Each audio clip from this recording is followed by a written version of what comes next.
देखो धिया, ये पुराना बाग देखो बाग, ओरे बाग देखो बाग, वही जा नीचे नीचे तो ओ बाग हट बाग है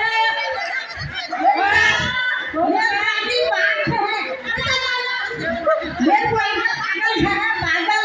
अरे मैं फॉरेस्ट वालों को फोन लगाती बाग। हेलो फॉरेस्ट विभाग जल्दी और नहीं आप पागल आतंक मचा है और ही जल्दी बुला जल्दी। हां उठाएगी लगा है भैरव बचाएगी सारी गंदगी तो मुझ जगह पे कितने पानी स्रोत सूख गई जगहों पे जड़ी बूटियां सूख गई। पर काम करो ज्यादा बकवास नहीं करो। अच्छा क्या नाम है तुम्हारा बताओ क्या तुम्हारी बुआरी का नाम? इसका नाम है खिमुली। इसका नाम क्या है?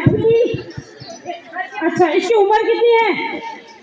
तूने गेहूं का फागुना में है इस बैठ है जब ये यार मैं का पत्र हूँ।